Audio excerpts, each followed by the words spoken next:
Hey, how's everybody doing? This is a part two to my latest series on City of Baltimore.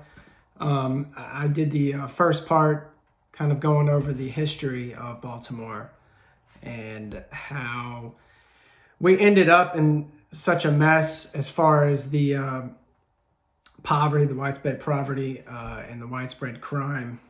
And the first part was specifically going in the direction of the historical foundation that brought us to where we are now.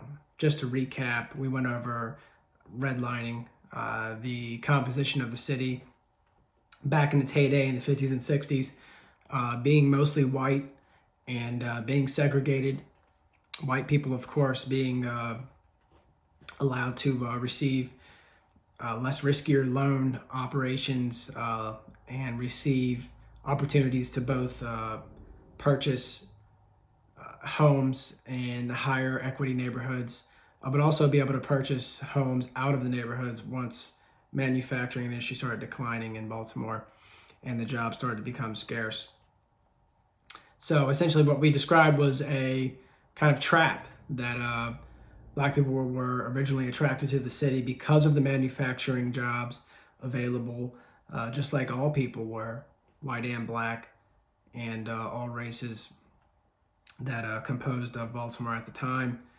And as those jobs started to leave, the segregated neighborhoods, due to redlining, weren't able to receive loans because their risk grade for not only the area they lived in, but also for the demographic that they comprised of was much higher. And so that was keeping them from getting loans, to buy both homes out of the city, but also keeping investors from being able to purchase decent priced loans to invest within Black segregated neighborhoods. So home prices within those neighborhoods went down. Home prices within the city altogether went down as manufacturing left, as white people left the city out to the suburbs, and basically Black people were left to try to make do in a poor job market. Of course, segregation wasn't just in the job market, wasn't just in housing, it was in education, right? So the idea back then was separate but equal. But as we know, it wasn't very equal. It was definitely separate, but there was two different classes of education, and the Caucasians typically tended to get a better form of education and a better quality of education. So this was what led us to where we're at, and I wanted to specifically talk about the education system because it's so crucial to how we're going to get out of where we're at.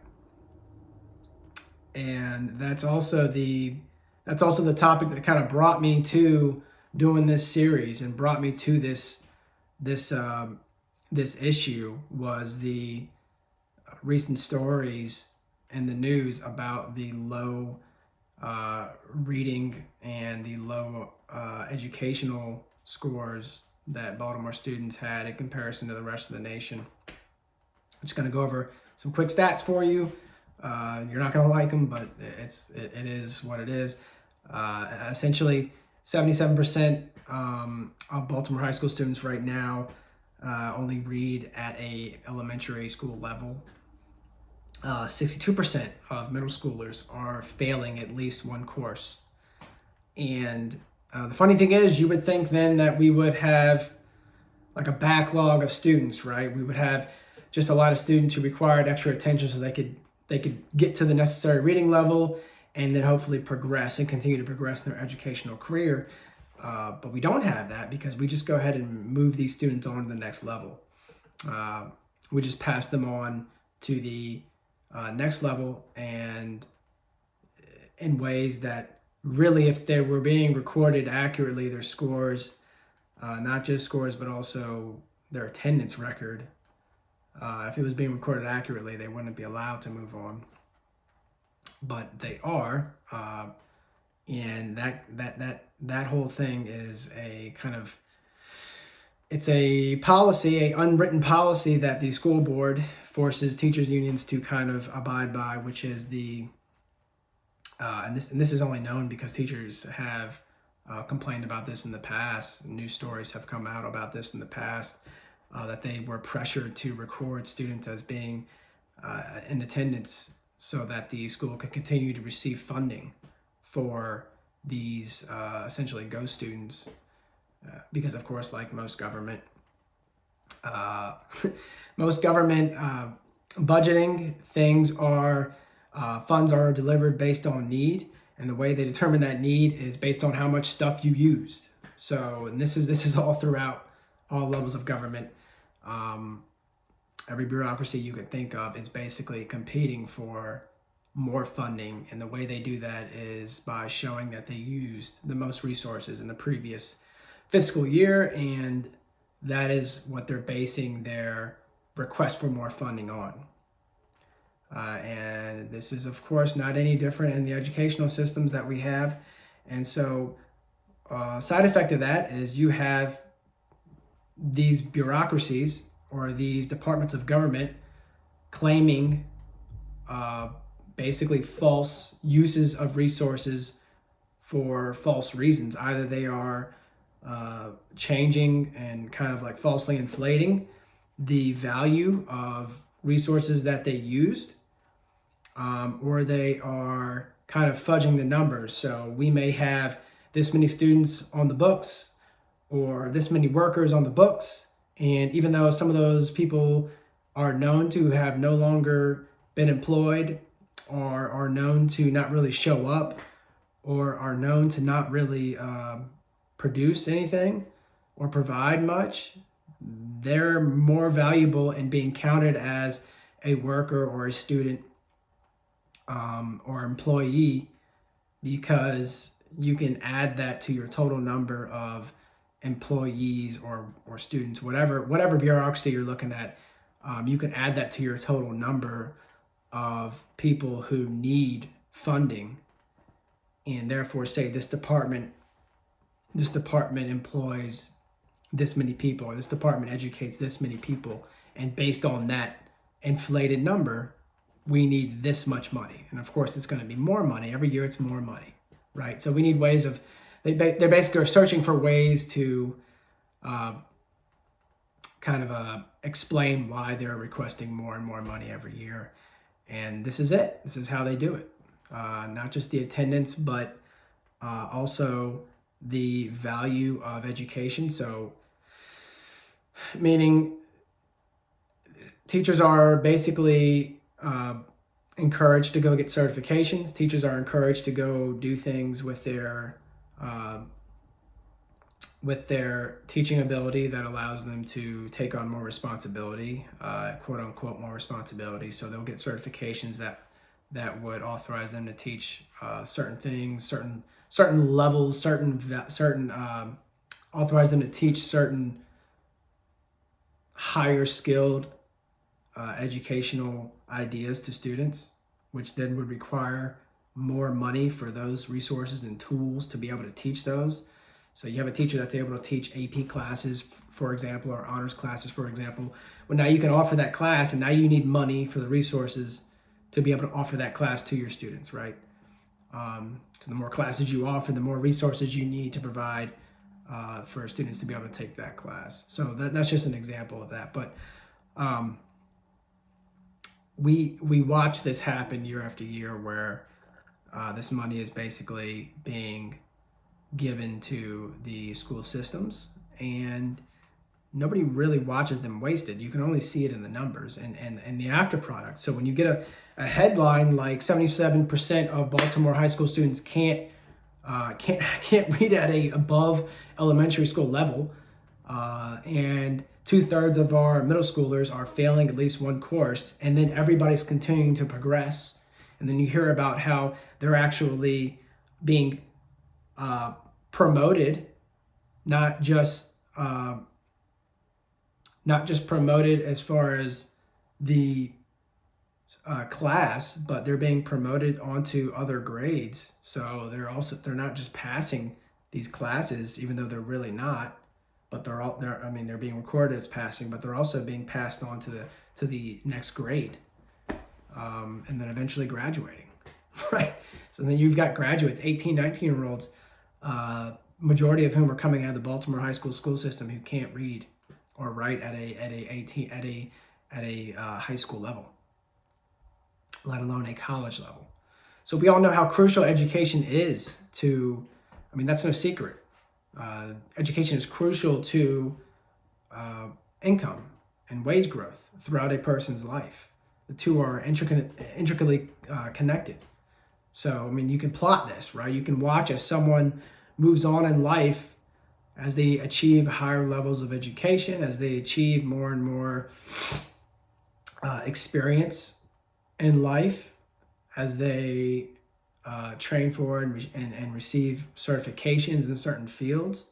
Their income usually reflects their increased value to different firms or to different employers that are looking to employ people like them. And so, of course, if you've got a group of students who are continuously not meeting the standard of where they're supposed to be at, let alone because of that able to then proceed on to higher levels of education, of course, you're going to see income and wage growth flatten. And we talked about originally in the other video how this poverty condition, this continuous level of poverty in Baltimore City is the real core of the crime, the real core of all of the healthcare disparities you see that look like it's pointing towards race, but really it's pointing towards poverty. And the poverty is almost looks as if it's pointing towards race, because if you look down racial lines, Black people tend to be in more impoverished areas and tend to be in higher numbers below the poverty line. Just looking at those numbers, you would think there must be some sort of systemic racism going on right now. And we talked about in the previous video, the systemic racism went on back then. And that's what brought us to where we're at. However, most of these policies have been far long done away with. And we have all kinds of civil liberties that actually make America one of the most equal and as far as equity goes amongst the races, one of the higher performing nations. And that's just fact. And so beyond, if you take away what you read in the media, if you take away what you read in different partisan publications, the fact is we live in one of the most equitable nations in the world right now, and in the history of the world, not just in the world right now. So why then do we still see this pattern of Black people continuously being held in these areas where they were entrapped many years ago and still falling into the statistical impoverished groupings of the country, statistically less access to health care, all the other symptoms of poverty. It goes right down racial lines. And because of that, of course, on the outside, it looks like, well, we must still have problems with race.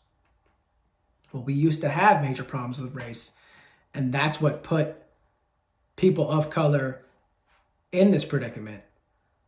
But that argument falls quickly apart when you have a city that is ran widely by Black people, elected by wide margins of Black voters. We spoke last time, Black commissioner, Black mayor, Black city council president, Black district attorney, largely Black police force, largely Black population, right? So mostly Black voters. So how then could this be a racial thing?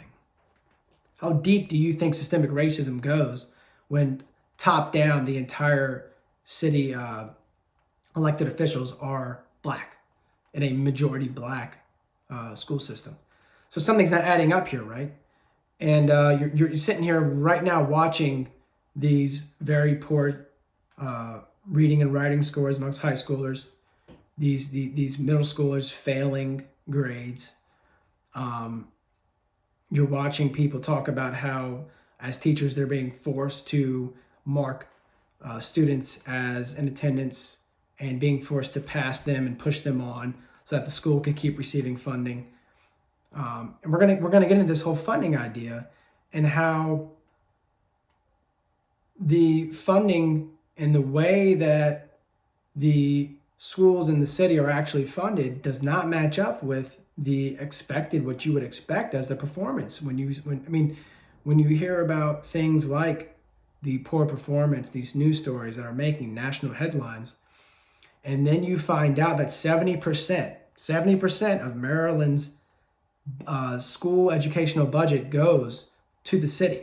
So of all the taxpayers in Maryland, 70% of your taxes that goes to the educational budget is actually going just towards Baltimore City schools.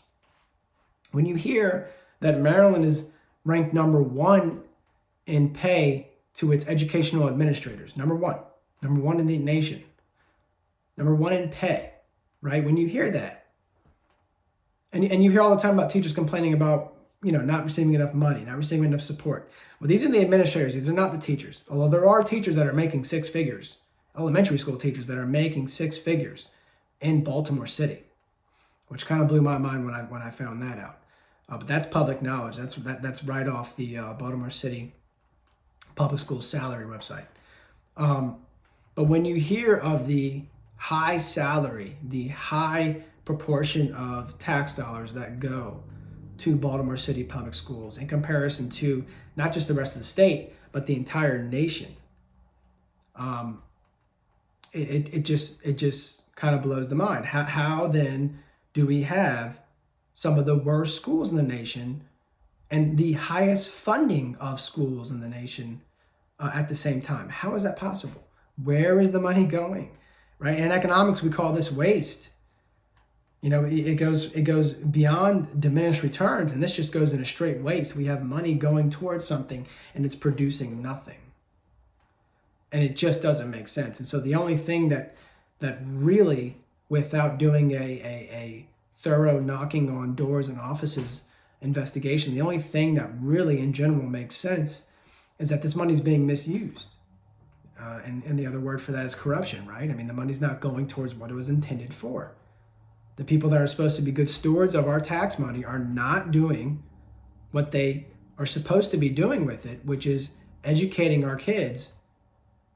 And if it's supposed to be going towards the most needy kids, the quote unquote the kids that need it the most, the urban kids, if it's supposed to go there, fine, and it is. But then how are they still at the bottom of our rankings? How are they still at the bottom of our quality of education that we have to offer? And they're getting the most money. $18,000 per student is spent by the state on educating Baltimore City school children. Again, the highest in the nation. An additional $9,000 per student from federal money. Again, some of the highest in the nation. It just doesn't make sense. An additional, $689 million is expected to be injected into the Baltimore City school system. And you hear people talking about, this is by the end of 2023 that this is supposed to happen. And you hear these public spokesmen and officials basically stating we're going to use that to catch up on, getting HVAC systems in the schools and air purifiers and masks and all these things that really don't have any impact on the actual quality of education for our kids.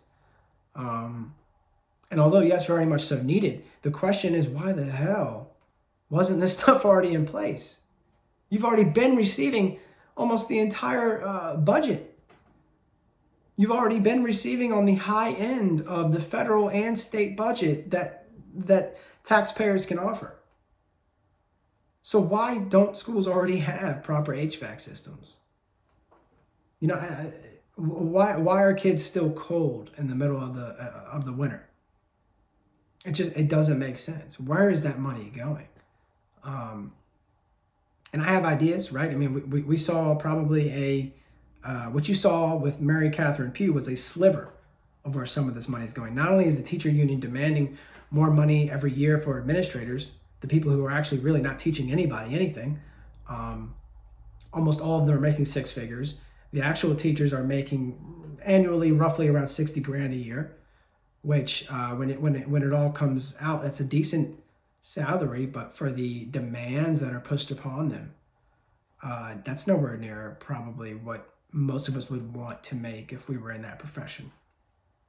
But where's the money going? So Mary Catherine Pugh had this whole scheme as mayor where she sat on the board of the University of Maryland Medical System and authorized her own book transaction to go towards elementary schools, the Healthy Holly books, which was supposed to effectively be used to teach kids about proper nutrition and education.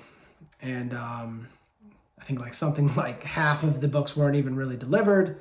And she collected the full bill that she basically billed them for the purchase, billed the educational system for the purchase of those books. I think it was something like 100 grand. And then when it was found out that half the books, a lot of the books weren't delivered, and they couldn't track where a lot of the funds went that she collected, so they can't even track that these funds that she received was actually even used to purchase these books. They just couldn't account for the money, but they know she received it. This is just a sliver. This is just a sliver of what happens with your tax dollars. Black mayor, right? Black mayor. You voted for her probably thinking black mayor, like all the other black mayors we've had, she's going to care more about our black kids, and she's going to do finally something that needs to be done to improve both quality of life and education and all the things that we demand every year: lower crime, better access to health care. Didn't happen. What she ended up doing? She ended up profiting herself. She ended up profiting personally. She just got caught. It's the one time we actually caught somebody. But there's no secret that it's happening every year, right? Again, millions, billions of dollars being poured in our school systems. The worst student scores, the highest paid administrators, high school kids not able to read at a above elementary school level. So we don't need someone getting caught every year to know this is happening. We can see the waste. We can see the corruption. I don't even need a name attached to it because in my mind, everybody's complicit. All the elected officials who vote for the contractors, who don't follow up on tracking where this money went and how it was spent. All the elected officials who continuously get elected on promises that they know the numbers show aren't being followed up on. They're all complicit in my eyes, and they all deserve to lose the next election, and I hope they do, from the top down. And this is just a small sliver up. This is just what I was able to put together. There's a lot going on in the world right now, and I know since my first video that the world has kind of been an upheaval, and so just looking in the world of Baltimore, it seems kind of like small change right now, but it's still important to me. It's still my home. It's still where I live, and it's still important to stop corruption everywhere, including your small town, or your small city, or your big city, because this is happening all over the country. The corruption in politics is ridiculous, and you can watch it. You might not be able to catch them, but you can watch how much money is going in and see how much is coming out and what's the product that you're getting. And this product is trash. If the Baltimore City School educational system was a corporation, they would have went bankrupt many years ago. And so you wonder why our black kids and black adults don't have the ability to compete for higher wages and continue to be trapped in these areas. This is it. And who's complicit? The black elected officials, because they profited. And it's a shame. The more research you do, the more shameful it is. And I hope that at some point enough people wake up to elect, hopefully, the right people. But as long as the money is what's most important in politics, this will just continue to happen. And it's unfortunate. There's a whole third part to this, right? And that's crime. So what happens when kids aren't educated? What happens when kids are put in a shitty situation and then are kept there by a shitty educational system? Where are they going to get their money from? Where would you get your money from if you had to survive? You don't need education to sell dope, right? You need an education to commit crimes. You don't need education for those things, but you can make money. And that's what's happening. And so that's a whole third video. And that's my next video, is going to be the criminal justice system, what's happening there, what's supposed to be done, and what's actually happening. Again, how much money's going into it, who's doing what with it, and what's coming out. But this is not meant to be just a drag out, knockout,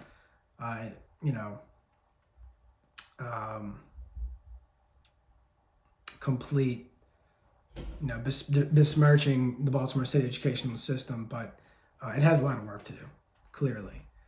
And so if anybody has any ideas as far as, or any other extra points to add to what kind of work that could entail, or other areas that we should be paying attention to, I'd love to hear it. But until then, until next time, this is the Bay Life Economist. I'm Austin Lewis. Good to see y'all, and hopefully the next time I see you, it's under the world is under better circumstances. Everybody have a good day.